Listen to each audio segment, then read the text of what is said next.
Le sujet en vaut la peine, le sujet mérite qu'on s'y penche sérieusement. Et on a voulu mettre en avant le fait qu'il était important de pouvoir mettre en place un travail de mémoire collective qui puisse être partagé et assumé. Parce que c'est de cette manière que nous pourrons veiller à un avenir meilleur, une diversité inclusive et un vivre ensemble réussi.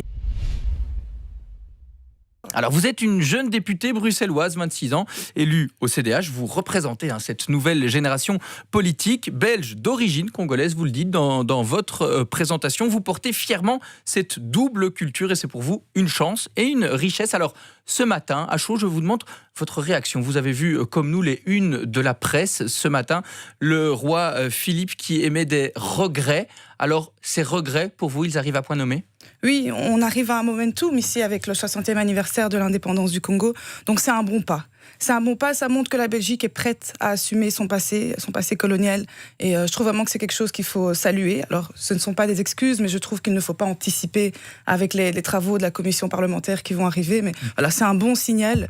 Et je trouvais qu'on était à un momentum, et c'est très bien que ça tombe aujourd'hui. Ils vous surprennent, ces regrets? Ils sont arrivés comme ça en une de la presse ce matin, vous vous y attendiez? Mais on pouvait s'y attendre avec l'actualité que nous connaissions. On entendait également que ça discutait beaucoup au niveau du Palais Royal.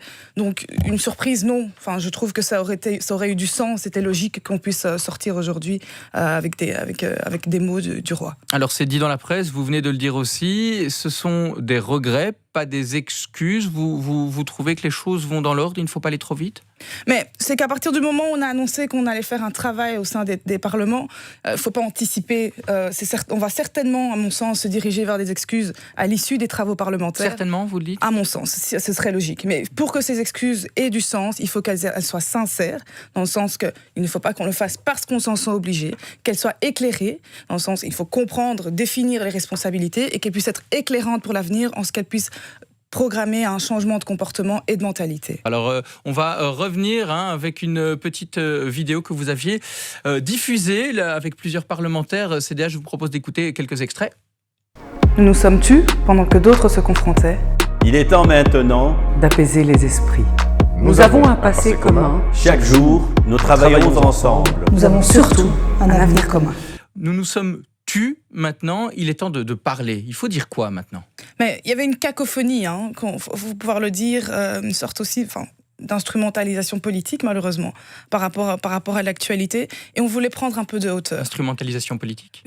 Oui, parce que on a voulu surfer sur la vague de l'actualité pour certains partis, et donc on voulait prendre de la hauteur avec le CDH parce que le sujet en vaut la peine, le sujet mérite qu'on s'y penche sérieusement, et on a voulu mettre en avant le fait qu'il était important de pouvoir mettre en place un travail de mémoire collective qui puisse être partagé et assumé, parce que c'est de cette manière que nous pourrons veiller à un avenir meilleur, une diversité inclusive et un vivre ensemble réussi. Alors, quand vous parlez de ces utilisations politiques, c'est quoi? C'est tout ce qui a suivi l'affaire George Floyd, notamment le déboulonnage. Vous trouvez que c'était un petit peu un discours particulier? Ça cafouillait. Enfin voilà, le débat, il faut l'avoir sur les statuts, mais voilà, il faut prendre de la hauteur. Le plus important, c'est de comprendre pourquoi est-ce qu'on a ce débat sur les statuts. Et pourquoi, c'est parce qu'on sent qu'il y a un mal-être de la population, et c'est sur cet axe qu'il faut davantage se préoccuper. Vous le condamnez, vous, ce déboulonnage?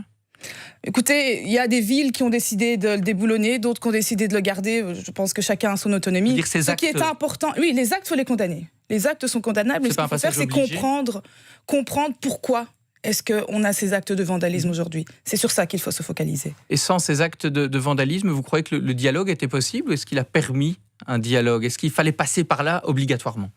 Il a peut-être, on va dire, accéléré les choses, effectivement, mais de toute façon, honnêtement, avec le 30 juin, on arrivait à un momentum qui aurait rendu cela, il était nécessaire qu'on puisse y arriver. Je vais vous demander de réagir aussi suite à cette vidéo. Il y a une plainte portée pour des propos racistes à l'égard de Pierre Compagnie. Vous les condamnez, évidemment. Est-ce que vous-même, personnellement, vous êtes aussi encore victime aujourd'hui? Vous avez déjà été victime dans votre vie politique, je parle de ce type de propos. Oui, j'en ai été victime. Je vous avoue que c'était compliqué. Enfin, c'est pas nouveau, parce que je suis victime de racisme depuis longtemps, mais on va dire que ça s'est accentué depuis mon entrée en politique, maintenant il y a 2 ans. Mais voilà, on fait avec, et c'est ce qui est triste, c'est qu'on l'intègre, et donc on fait avec, on ne réagit banalise plus. Et on canalise. Et on banalise, moi je disais. On banalise? Oui. Non, c'est pas banaliser, c'est juste que on se rend compte, on avait le sentiment que ça n'avançait pas plus que ça. Et donc là, on a voulu marquer le coup avec le CDH. On trouvait que c'était important de porter plainte. Et on espère vraiment que cette plainte pourra aboutir et que ça pourra pousser d'autres personnes à aller dans ce sens-là également.